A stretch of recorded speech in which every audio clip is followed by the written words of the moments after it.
Por todos lados. Y varios por ciudad, ¿no? Sí. Casino, hay casino. ¿El casino? ¿Qué? Te cuento. Hay varios. Hay un montón en toda la Patagonia. ¿A dónde estamos yendo? Ahora estamos yendo a Caleta Corvo. Y falta.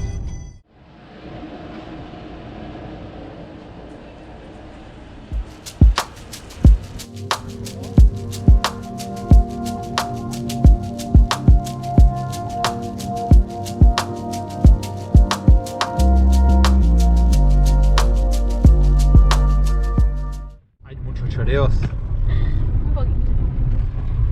enfierrados. Bastante. ¿Ah, sí? No tanto. No tanto, bueno. Pero de vez en cuando pasa, claro. Sí. Sí. Y en la noticia te cuentan cada cosa. Ah, este grandote. Ah, y allá atrás está el museo. Wow, qué lindo. ¿Eso qué es? Es un museo. Ahí es un museo ferroportuario. Ferro portuario. Volvimos a Radatili de noche. Mirá qué locura. Es hermoso, tío. Me vengo a vivir acá,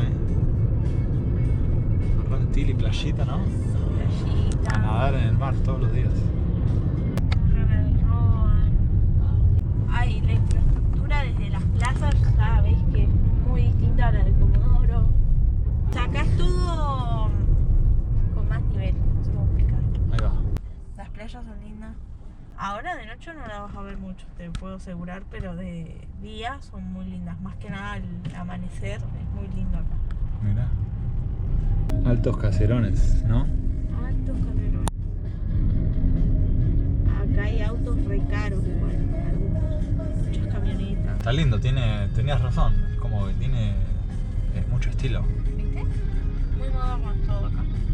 Wow, mirá ese edificio hermoso.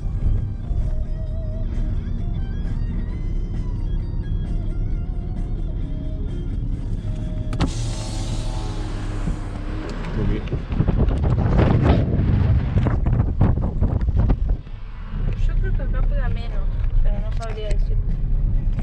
Para mí pega igual en todo. Tiene como reparo, sí, porque es como un hueco acá. Creo que sí. Sí. Estamos en la costanera de Radatili, una localidad con un nivel top, ¿no? Topetitud.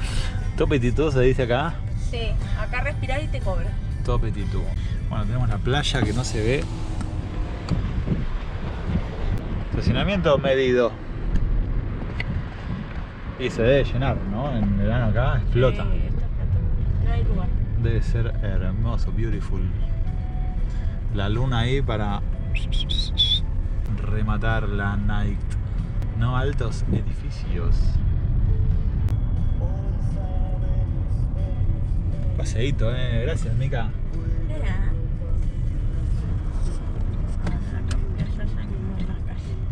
Camping municipal Radatili. Fuego, duchas, baños, juegos, wifi, información turística, camper, teléfono 2974452688. Estamos acá en un nuevo capítulo de Maxicleta con Mica, que nos recibió muy gentilmente con su mami. ¿Qué tengo que decir?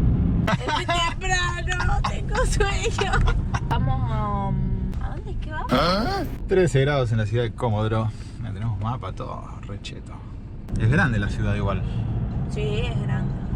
Acá ya son barrios más barrios. Ayer ya era más ciudad, eran más chetitos los barrios. Esto es más residencial. Esta es más residencia. Esta es la saladita de Comodoro Rivadavia. Que como te decía, hoy no va a estar tan llena porque va a ser frío y es muy temprano. Wow, es grande. ¿Y qué venden? ¿Ropa? Venden ropa, comida, juguetes, frutas, verduras. Vamos de fruta literal. Vamos de frutas literal.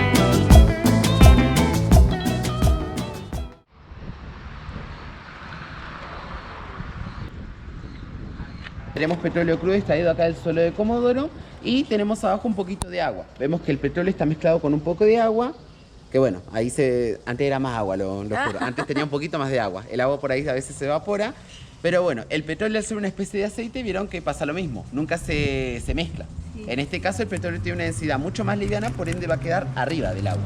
Ahora, nosotros si tratamos de revolverlo un poco y si lo damos vuelta, ¿qué pareció? Da la ilusión de que se mezcló, ¿no? Pero en realidad el agua sigue estando acá abajo. Esta parte está manchada con el petróleo. ¿Qué pasa con el petróleo? Siempre en contacto, puede seguir manchando hasta los vidrios y da la ilusión de que se mezclaron.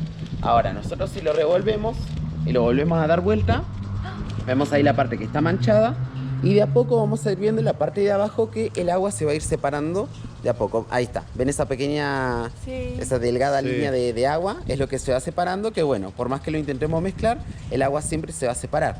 Después ahí se pueden ver algunas burbujitas, en este caso, a ver, voy a ver si puedo hacer un poquito más. Ahí ven esas pequeñas burbujitas que se ven por ahí. Esas burbujitas serían en este caso el aire que está dentro del frasco. Pero dentro del pozo sería también el gas que nosotros extraemos. Esos son los tres componentes que extraemos de un pozo, que es petróleo, agua y gas, que después se va separando. El petróleo por un lado, el gas por el otro y el agua por el otro lado. Tenemos este para que vean y después, ¿alguna vez olieron petróleo? No. ¿No? Bueno. Nunca olí petróleo. Y vivo acá. Agarre si quiere. Este también, petróleo hace 36 años que lo tenemos ahí, por ende los hidrocarburos fueron desapareciéndose y el olor no es muy fuerte. Huele como a nafta. A nafta, exactamente. La mayoría empieza a oler nafta, querosén. Querosén. Caucho de la rueda también. También. Ah, es adictivo. Es adictivo, sí, a la mayoría siempre le gusta. Acá lo que tenemos es el pozo número 2, que es un pozo histórico, porque acá se hizo el primer descubrimiento por parte del gobierno estatal. Acá donde tenemos el monolito número 2 tenemos tallado el número 2 porque en efecto fue una segunda perforación que se hizo acá en la ciudad. La primera perforación se hizo en la zona céntrica. Ahí lo que se estaba buscando era agua, no se encontró ni agua tampoco, se cerró y dando con otra locación, vieron acá con el pozo número 2. Desde diciembre de 1907, a 6 años de la creación de Comodoro, que fue en el 1901. Y bueno, antes de descubrir el petróleo, la principal actividad era la ganadería. YPF nació acá. Es más, donde estamos ubicados ahora es la zona de yacimiento central, la zona del primer yacimiento de YPF en realidad. Acá tenemos un telegrama con el mensaje que fue enviado que decía lo siguiente. Perforación sigue bien, profundidad 539 metros, inyección sube siempre, espesa con querosén, aumento hubo muy poco. Se está en un terreno que es casi imposible pasarlo de tan duro.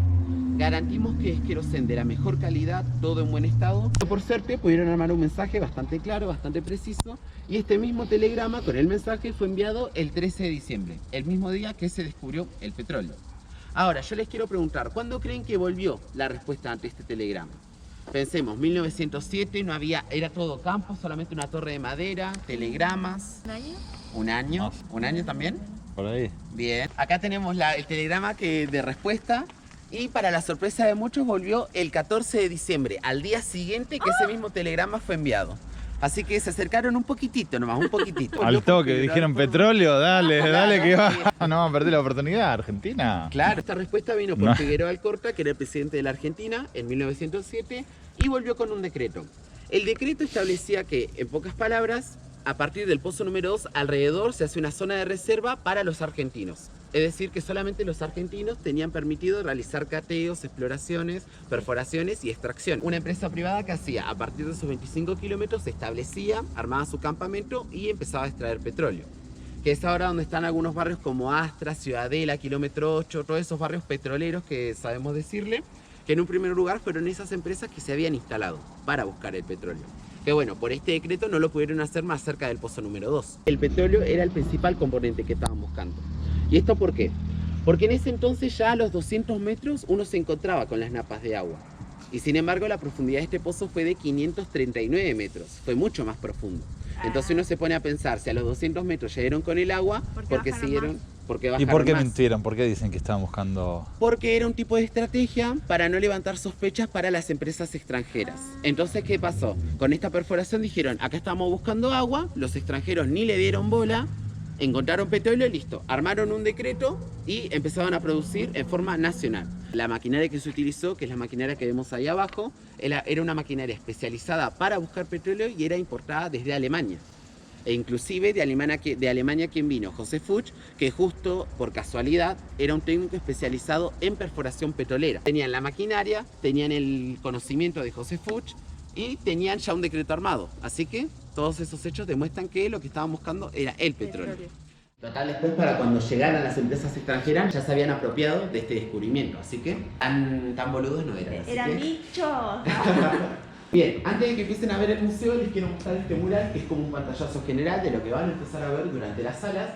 Por una parte tenemos ahí la imagen de Enrique Mosconi, que fue el director de la empresa de YPF, de Yacimientos Petrolíferos Fiscales, creada en el 1922 y que la misma reorganizó la actividad petrolera en Comodoro, dándoles algunos servicios a sus trabajadores, como por ejemplo proveedurías, alojamientos, transportes, entre otros. Acá vemos que esos trabajadores están limpios y Lorenzo está bañado en algo negro y viscoso. ¿Qué creen que será? Petróleo. El petróleo, en efecto. Se dice que en ese entonces la esperanza de vida rondaba entre los 40 y 50 años, había bastantes fallecimientos dentro de los yacimientos y al mismo tiempo, al no tener una maquinaria muy especializada como la de hoy en día, tenían un acceso más directo a la perforación. Como sabemos, a veces el petróleo cuando perforamos tiende a salir por la presión, entonces terminaban bañados fácilmente. Y así como lo ven a Lorenzo, tenían que volver a sus campamentos para poder lavarse con algo. Y con el paso del tiempo, gracias a Lorenzo y al sector trabajador, se dieron algunas huelgas, manifestaciones en reclamo por derechos laborales, mejores condiciones de trabajo, hasta que, bueno, hoy en día hay una diferencia entre lo que fue en un primer lugar. También lo que tenemos acá es un AIB, que es un aparato individual de bombeo, que lo que hace es regular la presión por la que va pasando el petróleo crudo por estos tubos llamados oleoductos, que recorren kilómetros y kilómetros desde el pozo petrolero hasta un container e inclusive hasta los buques donde después se lo transporta para destilar, para comercializar o para llevarlo a otro punto de refinación.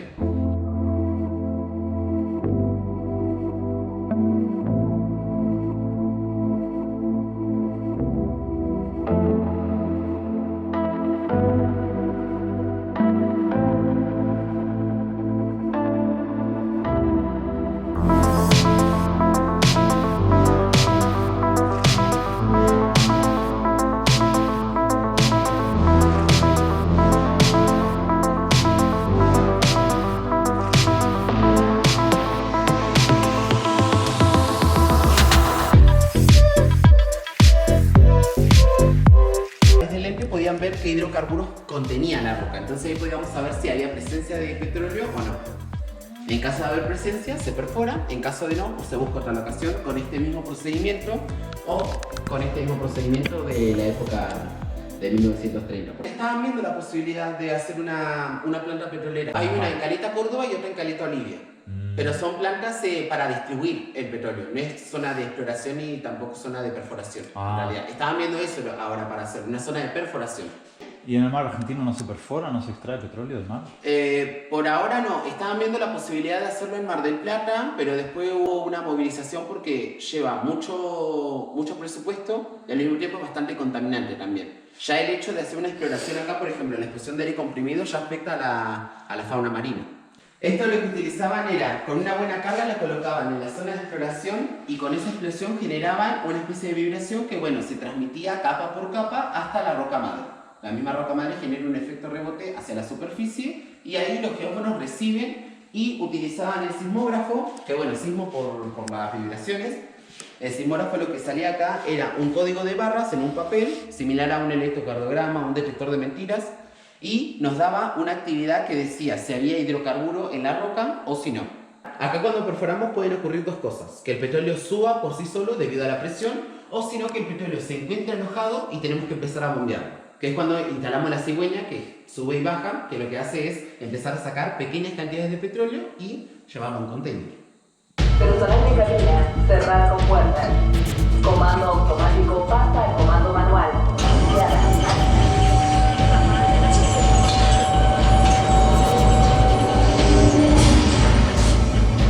Contracción espacial completada.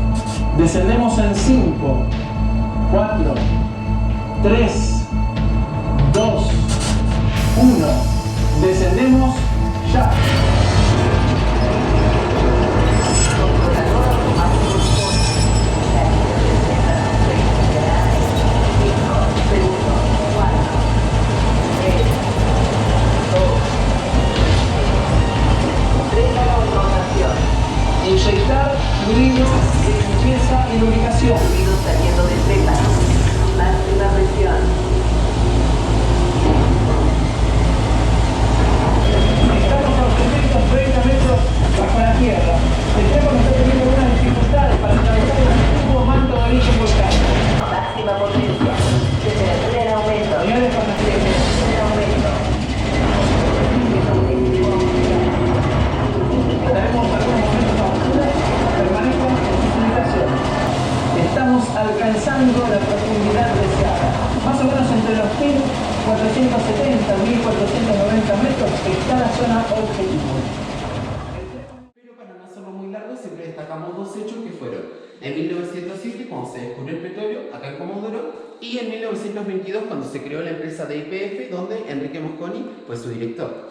Que bueno, en un primer lugar, la idea de Enrique Mosconi era que los trabajadores se sintieran muy identificados con la empresa, que sintieran que estuvieran de alguna forma contribuyendo a la patria argentina. Transporte de escolares, el colegio de Ampones, que sigue vigente hoy en día, el colegio salesiano, que al lado tenemos la iglesia Santa Lucía, para esos eventos religiosos que se daban en la época. Hay una planta de YPF también por acá. Ahí está. Y después yendo para zona sur tenemos todas las viviendas de los trabajadores, que bueno, YPF tenía en cuenta eso, no quería que los trabajadores caminaran largos trayectos para llegar al pozo y llegar cansados y no trabajar nada. Así que decidieron tener viviendas alrededor, que estas viviendas empezaron siendo tiendas, como cualquier otra, en campos, pasaron después por casas de chapa, pero en muy mal estado, sin techo, sin gas, sin calefacción, y con el viento característico de acá de Comodoro era un poquito difícil sobrellevar la noche. Pero por suerte...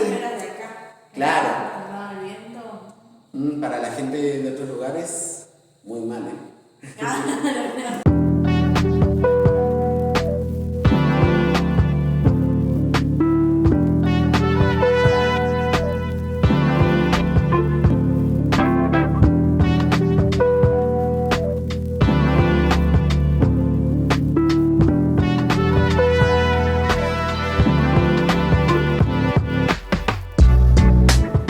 Proceso de desalado, que tipo se separa el petróleo de la sal, después se lo calienta, el petróleo en forma líquida pasa a modo gaseoso y se ubica en esta torre de fraccionamiento.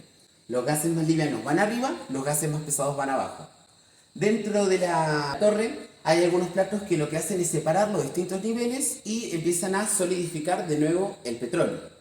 El petróleo en forma de gas vuelve a pasar en forma líquida, pero ya no es petróleo crudo, vuelve a ser un derivado que después por estas partes, por estos tubos va saliendo y se va ubicado en el container específico. Nafta, querosén, gasoil liviano, pesado, asfalto. Acompáñenme. Es la torre de perforación. Dice que tiene aproximadamente 11 metros de alto y es igual a la utilizada en la perforación del pozo número 2. Tuvo su urgencia natural por un mes aproximado y después se colocó un sistema de bombeo. Los obreros trabajaban sin las medidas de seguridad que se conocen actualmente. El vestuario también era inadecuado y muchas veces quedaban literalmente bañados en petróleo. Ah, esa de allá es la caldera de vapor, mirá. Ayudaba a mover malacates con un antiguo sistema de perforación.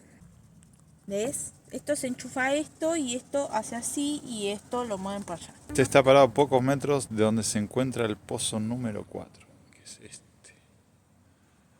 Locomotoras. Eran utilizadas para el transporte de cargas pequeñas, herramientas, combustible y también pasajeros. Recorría el trayecto desde kilómetro 5 hasta la proveeduría de kilómetro 3. ¿Te pusiste la alarma para levantarte esa hora, querido? No, me levanté a mear y ahí me quedé con tu vieja tomando mate.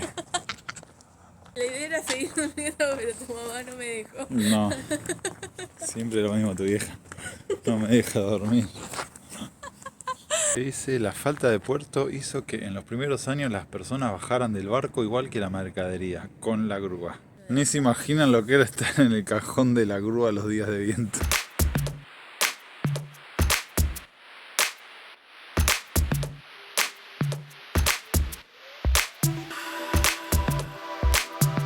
¿Nos tenemos que ir para comer el asado? Sí, corriendo porque mi mamá está enojada. 47 metros cuadrados. Que sí está muy bonito, pero tampoco es como que te mega sobre el espacio. Una zona del libro por acá, por cierto, un poco de literatura. Ay, qué rico. Bueno, La Chico. Rusita de Herminda. Sí, Rusita. Rusita, te voy a hacer vos que nos pongas órdenes para llegar a la hora. De esta hora te voy a dar permiso que vos digas, vamos para la casa. Así me lo tenés. Nos demoramos ahí en el museo. Pero estuvo lindo, ¿viste? Antes no había nada, ¿viste? Antes era así nomás. Gracias, Herminda. Pero no hacía falta que me haga la cama. ¿Eh? No hacía Yo falta hice que me haga la cama. Ah, digo, este nido, ¿de quién durmió acá anoche? Y la mica lo igual. La mica lo otro, me ha dicho. Sí, nada más que a mí no me da la cama. Coco me las dejo ahí todo el día. Servite más Maxi, ya. Ya está. ¿No va a querer? Yo soy solita antigua.